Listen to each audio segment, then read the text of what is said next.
sebelumnya, perkenalkan nama saya Nindya Glasia. Nama saya Lintang Yasmora. Nama Sisi Karania. Nama saya Rizky Saputra. Nama saya Rizky Saputra. Nama saya Muhammad Zaki. Jadi di sini kita akan menjelaskan kesimpulan tentang bioteknologi yang sudah kami pelajari kemarin. 3. Jadi kesimpulannya, bioteknologi adalah ilmu yang menggabungkan biologi dan juga teknologi untuk memanfaatkan organisme hidup baik yang utuh maupun bagian-bagian yang terpisah dalam menghasilkan produk dan juga jasa yang bermanfaat. Nah, bioteknologi ini bisa diterapkan di dunia medis, pertanian, dan lingkungan seperti terapi gen, tanaman transgenik, dan bioremediasi. Adapun pemanfaatan bioteknologi di kehidupan manusia, yang pertama itu ada menghasilkan bahan makanan yang mudah dicerna tubuh, kedua meningkatkan kualitas, kuantitas, dan juga pengolahan pangan manusia, yang ketiga mengembangkan beberapa teknik inovatif soal kesehatan, yang keempat ada mengurangi polutan dan pencemaran lingkungan, serta menciptakan teknologi pengolahan limbah yang lebih aman, dan yang terakhir ada menghasilkan banyak spesies tanaman dan varietas baru lewat rekayasa genetika. Lalu bioteknologi dibagi menjadi dua, ada bioteknologi konvensional dan juga bioteknologi modern.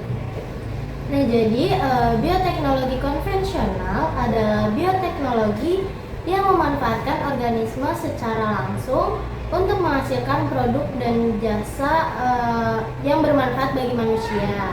Nah, bioteknologi konvensional itu teknik dan peralatannya masih sederhana, tidak seperti bioteknologi modern yang teknik dan peralatannya sudah canggih. Nah, jadi kelebihan dari bioteknologi konvensional yang pertama yaitu biaya produksi yang murah, yang kedua menggunakan peralatan sederhana, dan yang ketiga pengaruh jangka panjang sudah diketahui. Nah, kalau ada kelebihan pasti ada kekurangan. Jadi kekurangan yang pertama adalah perubahan genetik yang tidak terarah, yang kedua memerlukan waktu yang relatif lama, yang ketiga hasil tidak dapat diperkirakan sebelumnya, yang keempat belum ada pengkajian prinsip-prinsip ilmiah, yang kelima tidak dapat mengatasi ketidaksesuaian genetik, yang keenam produksi hanya dalam skala kecil, yang ketujuh proses relatif belum steril, dan yang kedelapan kualitas hasil belum terjamin. Nah, ada contoh produk bioteknologi di bidang pangan, yaitu antaranya ada yogurt, kecap, tauco, keju, ada roti, terus juga ada cuka, ada nata de coco, dan minuman alkohol. Seperti yang kita tahu, produk pangan yang tadi kita sebutkan melalui proses fermentasi.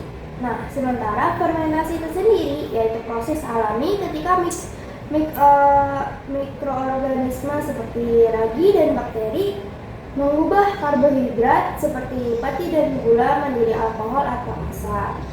Nah, ada manfaat makanan fermentasi juga nih, yaitu meningkatkan keseimbangan bakteri di usus seperti Lactobacillus dan Bifidobacterium yang terkandung dalam makanan fermentasi dalam menjaga usus yang sehat.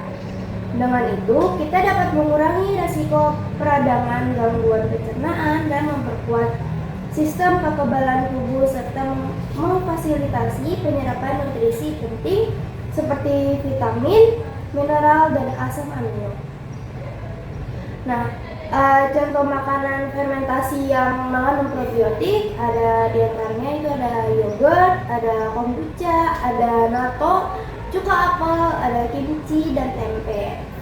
Nah, manfaat mengonsumsi makanan yang mengandung probiotik itu apa sih? Nah, manfaatnya itu adalah memperlancar pencernaan, melawan bakteri jahat, menambah asupan vitamin, dan yang terakhir pastinya menjaga kesehatan usus manusia setelah mengonsumsi antibiotik. Dan di sini juga ada jenis-jenis bioteknologi konvensional. Bioteknologi konvensional dapat dibagi menjadi beberapa jenis berdasarkan bidang penerapannya. Pertama, ada bioteknologi pangan. Berdasarkan bioteknologi pangan fermentasi makanan proses biologi yang mengubah mikroorganisme untuk mengubah bahan makanan seperti tempe, tape, dan yogurt. Dan kedua ada bioteknologi pertanian, di mana menggunakan contohnya seperti biopestisida menggunakan bakteri Bacillus thuringiensis untuk membasmi hama tanaman secara alami. Ketiga ada bioteknologi kesehatan dan farmasi.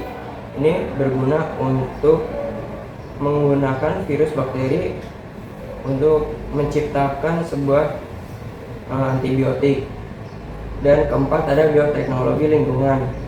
Ini digunakan untuk pengolahan limbah organik, menggunakan mikroorganisme untuk menguraikan limbah menjadi kompos.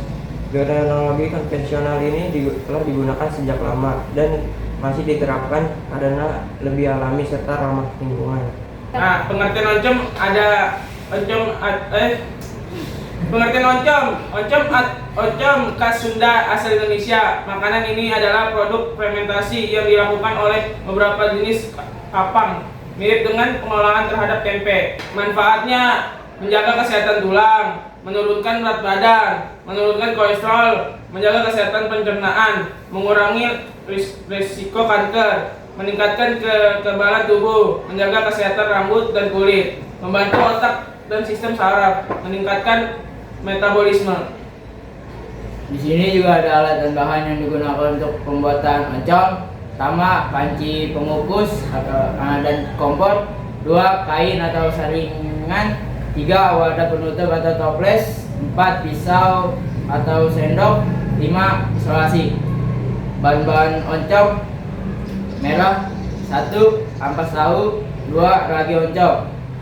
Proses pembuatan oncom: pertama, persiapkan bahan baku seperti ampas tahu atau bungkil kacang tanah. 2, rendam bahan baku di dalam air bersih. 3, kukus bahan baku untuk membunuh mikroorganisme yang tidak diinginkan. 4, dinginkan bahan baku hingga suhu ruang. 5, campurkan ragi oncom dengan bahan baku. 6, bungkus campuran bahan baku dengan daun pisang atau plastik bersih. 7, letakkan bungkusan di tempat hangat dan lembab. 8, biarkan fermentasi berlangsung selama 2 atau 3 hari.